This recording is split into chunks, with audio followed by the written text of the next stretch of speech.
Boa tarde, meus irmãos. Que o Senhor, na sua bondade, esteja sendo com cada um de nós a cada dia. Quero agradecer a atenção dos irmãos e convidá-los para mais um estudo da Palavra de Deus. No dia de hoje, nós daremos continuidade à série de estudos que estamos fazendo sobre dispensações. Nós começamos com a dispensação da inocência e hoje vamos estudar a dispensação da consciência. Então, meus irmãos, o que é dispensações? Dispensações é uma forma de estudar a Bíblia, entendendo que Deus tem tratado com o homem de forma distinta em diversos períodos da humanidade. Então, em alguns momentos da humanidade, Deus tem trabalhado com o homem de uma forma específica. Isso se chama dispensações. Nós vamos perceber isso a partir do ensino das Escrituras. Só recapitulando, qual é a base das dispensações? Os ensinos principais são 4. Primeiro, o ensino literal e contextual das Escrituras. Quando nós estudamos a Bíblia dessa perspectiva dispensacional, a gente está estudando a Bíblia num sentido literal dentro do seu contexto. Segundo lugar, nós percebemos que Deus trabalha com a humanidade a partir de 3 grupos: gentios, judeus e igreja. Isso nós vemos lá em 1 Coríntios capítulo 10, verso 32, como nós falamos outro dia. Para estar dizendo ali que nós não devemos ser tropeços, nem para gentio, nem para judeu, nem para a igreja de Deus. 3 grupos onde a humanidade é representada diante de Deus. Terceiro lugar, em todos os períodos das dispensações, nós vemos a falha do homem em cumprir sua responsabilidade e a graça de Deus em vir salvificar o homem. Então as dispensações mostram isso, que o homem ele é falho na sua responsabilidade e que Deus é gracioso em vir para salvar o homem. E por último, cada uma das dispensações vai ter em Jesus aquele que atende perfeitamente o que foi pedido por Deus. Aí, meus irmãos, eu quero então dar sequência nesse estudo. E assim, eu quero pedir para que vocês abram suas Bíblias em Gênesis capítulo 3. Observe, por favor, Gênesis capítulo 3, versículo 22. Gênesis 3, versículo 22. Diz assim: Então disse o Senhor Deus: Eis que o homem se tornou como um de nós, conhecedor do bem e do mal. Assim, para que não estenda a mão e tome também da árvore da vida e coma e viva eternamente, o Senhor por isso o lançou fora do jardim do Éden, a fim de lavrar a terra que fora tomado. Meus irmãos, o que nós estamos percebendo? Observe bem que no verso 22, o próprio Deus ele está dizendo que a partir de agora tem um novo período. A partir de agora tem um novo momento. Como nós estudamos, o homem inicialmente ele foi criado inocente. Ele foi criado naturalmente, manifestando a imagem de Deus no seu caráter. Ele, sem se esforçar, ele transmitia aquilo que Deus é no seu caráter: bondade, amor, graça, santidade. Mas quando o homem escolheu desobedecer a Deus, quando o homem escolheu se rebelar contra Deus, então surgiu um novo período. E observe se o ensino de dispensações não é um ensino natural das Escrituras. Observe, aqui no versículo 22, é o próprio Deus que está dizendo que a partir de agora tem um novo momento. O próprio Deus está dizendo assim: eis que agora o homem é como um de nós. Antes não era. Antes o homem ele era inocente. Mas agora ele é conhecedor do bem e do mal. Entenderam então por que esse novo período? Esse novo período é o período da consciência. O homem agora ele é conhecedor do bem e do mal. Meus irmãos, o que isso quer dizer? Vamos entender bem. Qual era o fruto que Adão comeu? Qual era o nome do fruto? Se você observar o capítulo 2, no verso 17, é dito assim, capítulo 2, verso 17, mas da árvore do conhecimento do bem e do mal não comerás. Então, por que consciência? Porque o fruto que o homem comeu era o fruto chamado conhecimento, consciência do bem e do mal. Meus irmãos, esse período agora faz com que o homem seja responsável acerca daquilo que ele conhece, acerca daquilo que ele tem consciência. Ele tem consciência do bem. Ele é responsável em fazer o bem que ele conhece. E ele tem consciência do mal. Ele é responsável em evitar o mal que ele também conhece. Perceberam qual é esse novo momento? Meus irmãos, nós antes, em Adão, éramos inocentes. Mas nós agora, porque Adão caiu, nós nascemos dele e já nascemos caídos, nós somos agora conscientes. Nós somos responsáveis em praticar o bem que nós conhecemos e evitar o mal que também nós conhecemos. Observe bem, nós havíamos dito no estudo passado que apenas Adão e Eva eram inocentes, que uma criança, ela não é inocente. Então vamos insistir nisso. A criança, ela não é inocente. O que ela não tem até uma certa idade é consciência de pecado. Chega uma idade na vida dela que ela passa a ter consciência de pecado, que vai sendo proporcional de criança para criança. Nós todos temos consciência. Nós temos consciência do que é bom. Nós temos consciência do que é mal. Nós somos responsabilizados em fazer o bem que nós conhecemos. E somos responsabilizados em evitar o mal que nós também conhecemos. Tanto é que nos é ensinado assim, que nós pecamos de 3 formas. Nós pecamos por ação, por intenção e por omissão. Então nós pecamos quando nós fazemos o mal que nós sabemos que não deveria fazer. Quando nós intentamos em fazer o mal que nós sabemos que não deveríamos fazer. Ação ou intenção. Mas nós também pecamos por omissão, quando nós não fazemos o bem que nós sabemos que deveríamos fazer. Perceberam qual é o novo momento do homem? Um momento de responsabilidade individual a partir da sua consciência. Veja então qual é o momento agora que nós vivenciamos. Nossa condição é a condição de homens caídos. Enquanto homens caídos, o que nos acontece? Nós não conseguimos fazer todo o bem que nós conhecemos.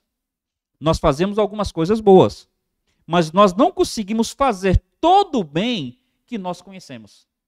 E porque somos caídos, nós não conseguimos evitar todo o mal que nós conhecemos. Nós evitamos muitas coisas más, mas nós não conseguimos evitar todo o mal que nós conhecemos. Tem pessoas que evitam matar, que evitam roubar, que evitam adulterar. Então elas conseguem evitar alguns males no seu comportamento. Mas nenhum de nós consegue evitar todo o mal que nós conhecemos. Talvez não matamos fisicamente, mas no nosso coração a gente intenciona a morte. Talvez não adulteramos exteriormente, mas no nosso coração a gente já intencionou adultério. Perceberam então qual é a nossa condição? Uma condição caída. Nessa condição caída, nós somos responsáveis em evitar o mal que nós conhecemos e em praticar o bem que nós conhecemos. E aí, qual é a diferença então entre Adão antes de pecar e Adão depois que pecou? É que Adão, antes de pecar, ele não precisava ter esforço para transmitir a imagem de Deus no seu caráter. Era uma coisa natural. Adão não precisava se esforçar. Agora que Adão pecou, ele precisa se esforçar muito para transmitir o caráter de Deus na sua vida. E meus irmãos, mesmo se esforçando muito, ainda assim, Adão não consegue refletir totalmente o caráter de Deus na sua vida. Essa é a nossa condição. Vou dar um exemplo. Lembra que antes do pecado, a terra só produzia coisas boas. Só produzia frutos comestíveis. Depois que Adão pecou, Deus falou assim: maldita é a terra por tua causa, Adão. A partir de agora, a terra produzirá cardos e espinhos. O que antes naturalmente só produziria coisas boas, agora, por causa do pecado, naturalmente vai produzir cardos e espinhos. Joga isso para o nosso caráter. Joga isso para a nossa conduta, para o nosso coração. Inocentes, nós naturalmente só produziríamos o caráter de Deus. Mas agora, porque nós somos pecadores, nós naturalmente vamos produzir pecado.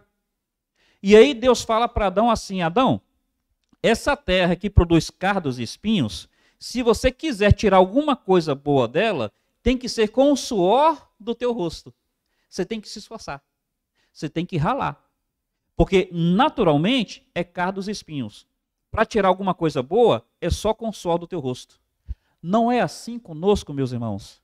Se nós deixarmos uma criança caminhar segundo a inclinação do seu coração, só vai produzir coisas más. Porque a estutícia está ligada ao coração da criança.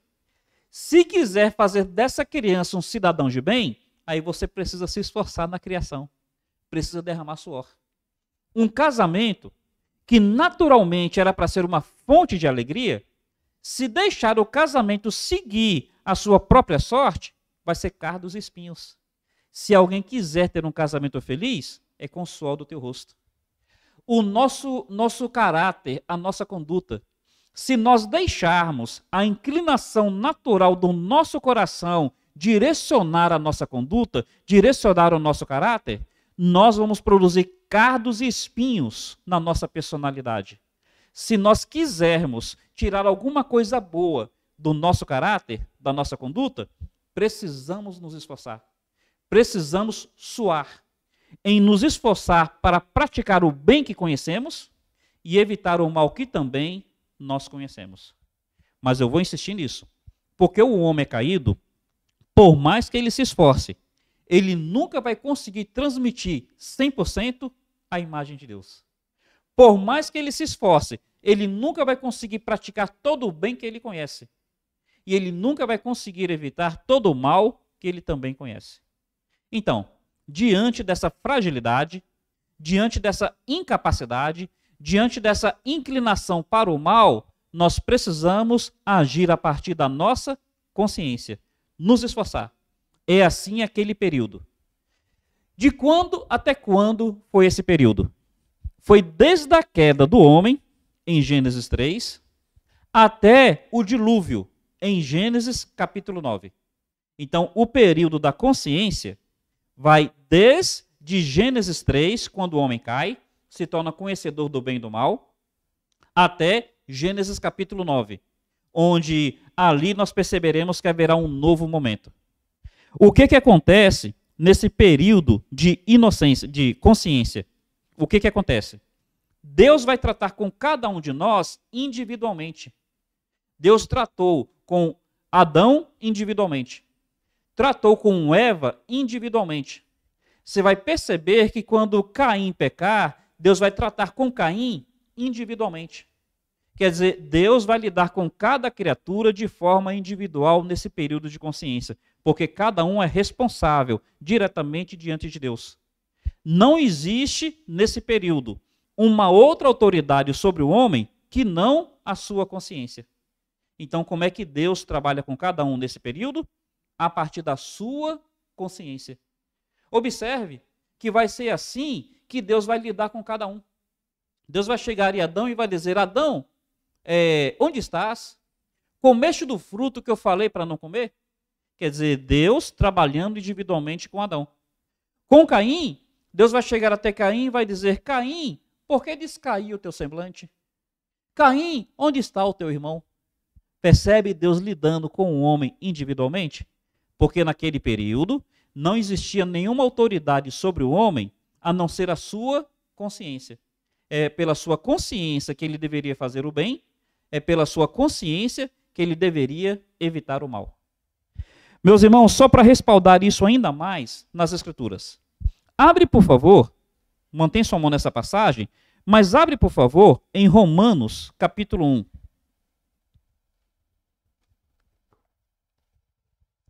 Romanos, capítulo 1, se você observar, a partir do verso 19, diz assim, está falando do homem de uma forma geral. Está falando do homem na África, na China, na Amazônia, o homem de uma forma geral. Diz assim: Porquanto o que de Deus se pode conhecer é manifesto entre eles, porque Deus lhes manifestou. Porque os atributos invisíveis de Deus, assim o seu eterno poder, como também a sua própria divindade, claramente se reconhecem, desde o princípio do mundo, sendo percebidos por meio das coisas que foram criadas. Tais homens são, por isso, indesculpáveis. O homem não pode dizer que não tem consciência de Deus. Meus irmãos, no caso de Adão, Adão tinha conhecimento de Deus porque Deus vinha conversar com ele na viração do dia, período de inocência. Quando Adão peca, então o homem fica afastado de Deus, o homem não tem mais ligação direta com Deus.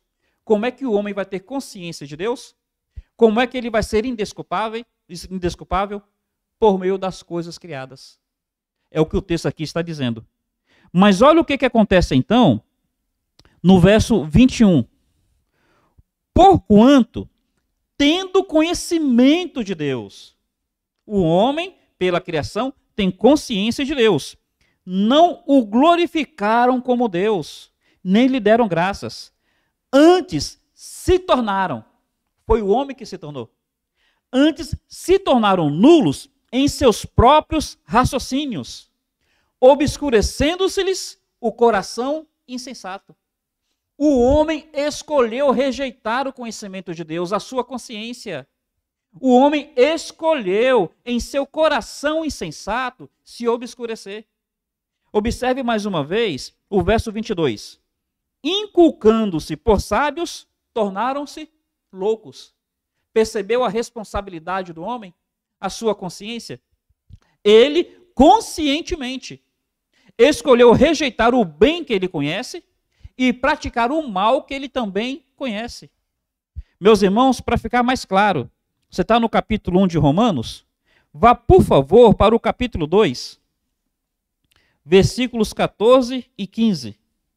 Diz assim: quando, pois, os gentios, que não têm lei, procedem por natureza de conformidade com a lei, não tendo lei, servem eles de lei para si mesmos.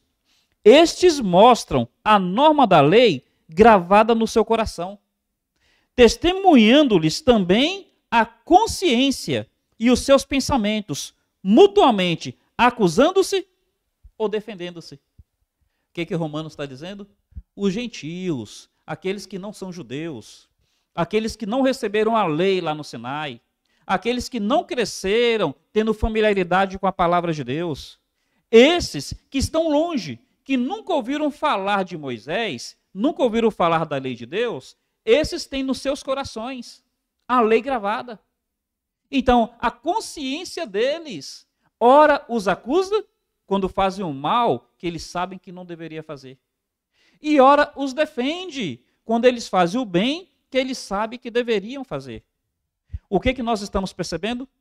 Que o homem, depois que pecou, ele começa então a lidar com Deus a partir da sua consciência. Ele é responsável.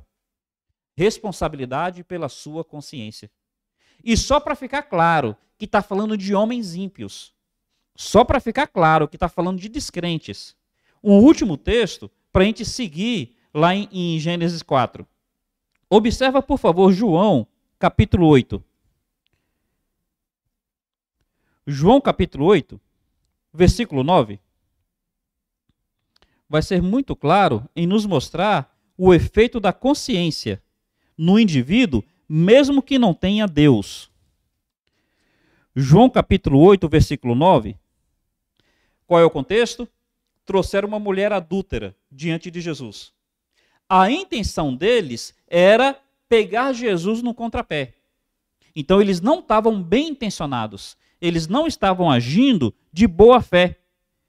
Olha o verso 3. Os escribas fariseus trouxeram à sua presença uma mulher surpreendida em adultério, fazendo-a ficar no meio deles.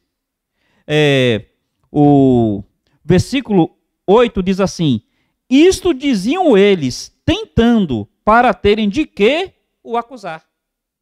Observe, o coração inclinado para o mal. Eles não estavam bem intencionados. Eles queriam pegar Jesus no contrapé.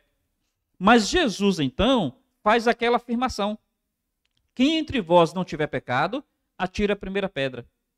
Quando Jesus fala assim, olha a reação deles no verso 9. Mas, ouvindo eles esta resposta, e acusados pela própria consciência. Meus irmãos, o homem tem uma coisa chamada consciência. E isso é a maneira que Deus teve de lidar com o homem a partir do seu pecado. A consciência é porque o homem comeu um fruto chamado conhecimento do bem e do mal. A partir disso, ele é responsável em praticar o bem que conhece e evitar o mal que também conhece. E está aqui esses homens, eles ímpios, corações endurecidos, querendo um motivo para rejeitar o Filho de Deus.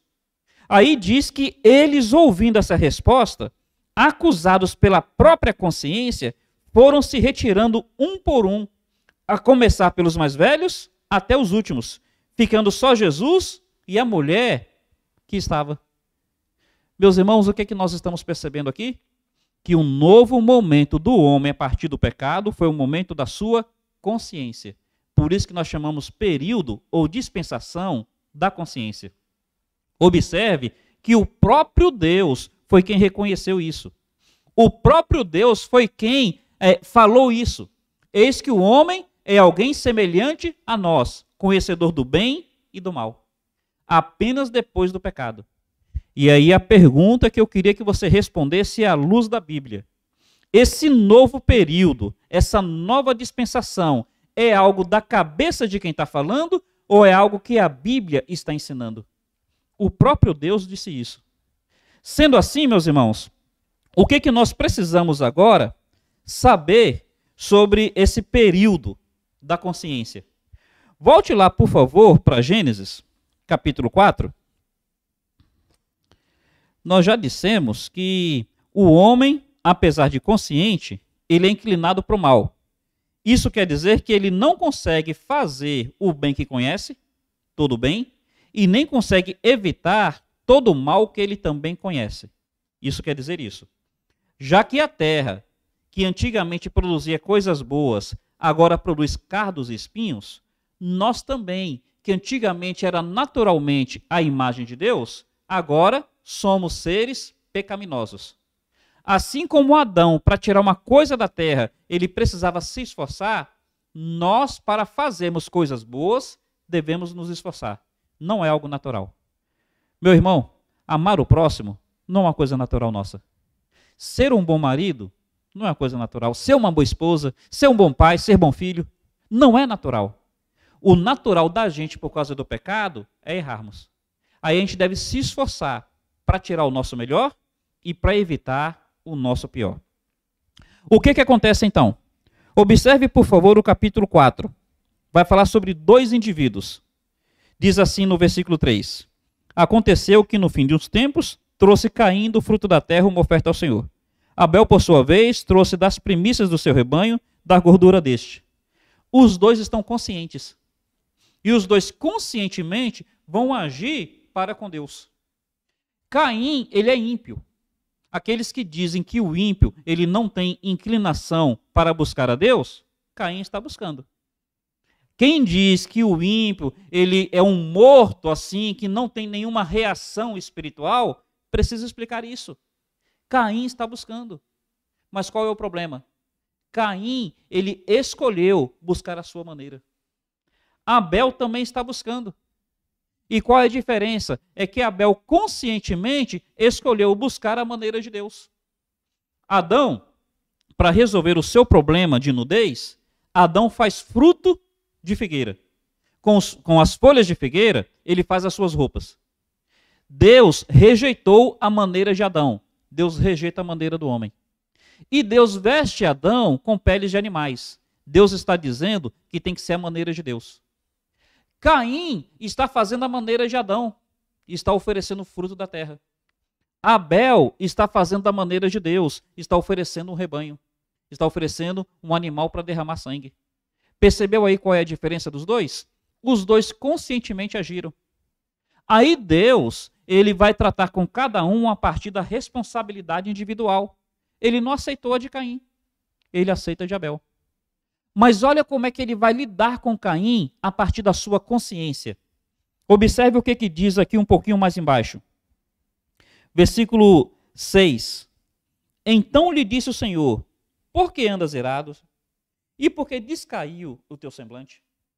Percebe Deus apelando à consciência de Caim? E apelando à consciência de Caim, ele diz: se procederes bem, não é certo que serás aceito? Se todavia procederes mal, eis que o pecado jaz à porta. Seu desejo será contra ti, cumpre a ti sempre dominá-lo. Consciência. Olha, Caim, você tem consciência do bem e você tem consciência do mal. Por meio do que eu fiz em Adão, você sabe que tem uma maneira certa. Se fizeres o bem, será aceito, a minha maneira. Mas você sabe também que tem uma maneira errada. Se fizeres mal, com certeza será rejeitado. Eu estou falando aqui a partir da sua consciência, o que você quer fazer. Aí ele diz, olha, o mal será sempre contra você. E cabe a você dominá-lo. Você tem essa responsabilidade. Meus irmãos, nós não conseguimos nos salvar. Nós não conseguimos nos salvar. Mas todos nós precisamos lutar contra os nossos impulsos. É uma responsabilidade que Deus colocou a cada um de nós. E a partir daquilo que a gente conhece, a partir da luz que a gente tiver, a gente precisa agir a partir dessa luz. Caim tinha luz espiritual. Ele viu a maneira como Deus lidou com Adão. E ele viu que Deus aceitou a oferta de Abel. Caim é responsável em agir da maneira de Deus ou rejeitar a maneira de Deus. O que nós sabemos? Que Caim mata Abel. E quando Caim mata Abel, o que Deus faz? Mais uma vez, Deus vem a Caim e fala a sua consciência. Observe, por favor, um pouquinho mais embaixo. Versículo 9. Disse o Senhor a Caim: onde está Abel, teu irmão? Será que Deus não sabia? Deus está apelando à consciência de Caim. Caim, o que você fez com teu irmão? Deus está falando à consciência de Caim. Tanto é que, mais uma vez, versículo 10, disse Deus: o que fizeste? A voz de teu irmão clama a mim. Meus irmãos, todos nós somos responsáveis diante de Deus a partir da nossa consciência. Deus vai trabalhar com cada um de nós a partir da natureza pecaminosa que nós temos. É verdade, todos nós separados de Deus. E Deus vai nos julgar de acordo com os nossos atos, de acordo com aquilo que a gente sabia que era certo e não fez, de acordo com aquilo que a gente sabia que era errado e mesmo assim fez. Continuemos então, por favor, só para a gente perceber como é que essa questão da consciência vai ser percebida nesse período. Já estamos caminhando para o final. Caim separa-se de Deus, vai para uma terra distante e ele tem a sua genealogia. Sua genealogia totalmente materialista. Se preocupava com fazer cidades, criar gado, essas coisas assim. Chega então um descendente de Caim chamado Lameque. Versículo 19. Lameque tomou para si 2 esposas. Foi o primeiro bígamo da Bíblia. Então, ele conscientemente está fazendo de uma maneira que não foi aquela que ele aprendeu. Ele viu que Deus havia criado um homem e uma mulher. Ele conscientemente está querendo sair do modelo estabelecido por Deus. Ele quer 2 esposas. E mais embaixo, ele diz assim, versículo 23. Disse Lameque às suas esposas. Mais embaixo. Matei um homem porque me feriu e um rapaz porque me pisou. 7 vezes se tomará vingança de Caim. De Lameque, porém, 70 vezes 7. Esse primeiro bígamo, ele está dizendo para suas mulheres, olha, eu conscientemente tomei uma postura. Caim esperava que Deus o defendesse. Caim recebeu uma marca para que as pessoas soubessem que quem fizesse mal a ele, Deus vingaria. Mas eu conscientemente eu estou dizendo que comigo é diferente. Eu não espero que Deus me vingue. Eu mesmo me vingo. Pisou no meu pé, eu mato mesmo. Matei um rapaz porque me pisou. E outro porque me feriu. Caim, esperando em Deus, seria vingado 7 vezes. Eu, pelas minhas mãos, me vingo. 70 vezes 7. Perceberam aí um período onde o homem vai mostrando mais e mais a sua falha quanto à sua consciência? Mas nós sabemos que enquanto que a geração de Caim, no capítulo 4, é ímpia, havia uma geração no capítulo 5, que é a geração de Sete, que é piedosa. Mas o que vai acontecer com essa geração piedosa? Capítulo 5 mostra, já no versículo um pouquinho mais embaixo, versículo 6, diz assim: viveu Sete 105 anos, gerou a Enos. Depois que gerou a Enos, teve filhos e filhas. Desculpa, é um pouquinho antes, que vai mostrar que quando nasceu Enos, capítulo 4, verso 26. A Sete nasceu-lhe também o filho, o qual pôs o nome de Enos. Daí se começou a invocar o nome do Senhor.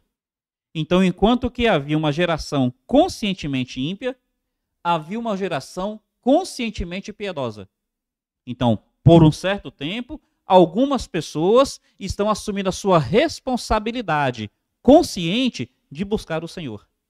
Mas olha o que vai acontecer no capítulo 6. Aqui a gente está percebendo a falha do período da consciência. A falha do homem no período da consciência. Capítulo 6, verso 1 fala: como se foram multiplicando os homens na terra, lhe nasceram filhas. Vendo os filhos de Deus que as filhas dos homens eram formosas, tomaram para si mulheres, as que mais lhe alegraram. Então disse o Senhor: meu espírito não agirá para sempre no homem, pois este é carnal. Seus dias serão 120 dias, 120 anos. O que está acontecendo? Alguns acham que aqui está falando de anjos com mulheres. Não é, meus irmãos. Capítulo 4 fala de uma geração ímpia. Capítulo 5 fala de uma geração piedosa. Capítulo 6 fala que houve a união dessas duas gerações. Tanto é que no versículo 3, Deus fala: meu espírito não contenderá para sempre com os homens. Se fosse com os anjos, por que Deus diria que o problema está nos homens? Então, aqui, o que está acontecendo? Aquela geração que por muito tempo escolheu conscientemente buscar o Senhor, essa geração está se corrompendo com aqueles que conscientemente rebelavam-se contra o Senhor. O que nós estamos percebendo é a falha consciente do homem nessa dispensação. Para ficar mais claro, observe o versículo 5. Diz assim: viu o Senhor que a maldade do homem se havia multiplicado sobre a terra. Continua lendo aí.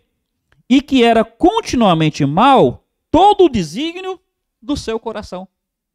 Então, o homem permitiu que a sua maldade se multiplicasse, que o seu coração fosse continuamente mal. Ele não tinha consciência do bem e consciência do mal. Ele não deveria praticar o bem que conhecia e evitar o mal que também conhecia.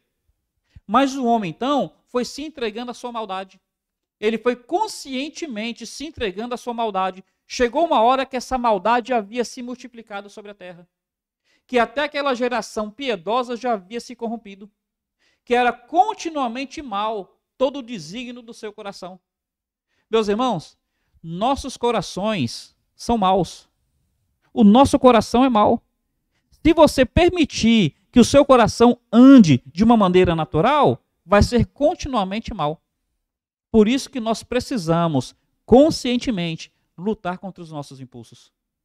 Aí, então, já que nós estamos lidando com o fracasso do homem, nós perceberemos como é que Deus vem de forma graciosa. Nós perceberemos que Deus, em sua graça, sempre vem ao homem, apesar das suas falhas.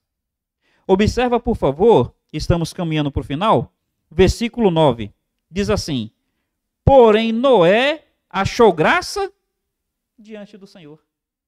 Assim como Deus, ele veio em graça a Adão, mesmo Adão tendo pecado, Deus está vindo em graça a Noé, mesmo a humanidade tendo se corrompido. E Deus, na sua graça a Noé, vai providenciar um meio de salvação para Noé e para a sua família. E esse meio de salvação de Noé e sua família fez com que Noé fosse um pregoeiro da justiça em sua época. Quer dizer, sendo ele pregoeiro da justiça, ele estava anunciando salvação às demais pessoas. Vem juízo, Vocês precisam rever o comportamento de vocês. A mão de Deus vai pesar. Os dias dos homens serão 120 anos. Então, o homem precisava tomar uma postura consciente. Noé, pela graça, entrou na arca. O homem, insistindo na dureza do seu coração, sofreu o dilúvio. O que nós percebemos? Que Deus sempre vem em graça diante da falha do homem. E, meus irmãos, último ponto, e aqui a gente encerra. Nossa última lição. Nós percebemos que em todas as dispensações, Cristo é aquele que atende aquilo que Deus esperava do homem. O que o homem em Adão não conseguiu, Cristo, o homem perfeito, tem feito. Na inocência nós percebemos que Jesus foi o único que se manteve inocente. Na consciência a gente vai perceber que Jesus foi o único que conscientemente fez aquilo que o Pai esperava. Abra, por favor, em Salmo, capítulo 42. E aqui a gente encerra. Desculpe, é Salmo capítulo 40. Salmo 40.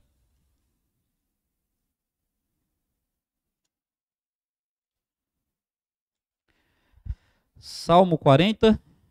Esse salmo, ele é messiânico, é um salmo cristológico. Tem um verso aqui que estava apontando para Jesus Cristo. Salmo 40.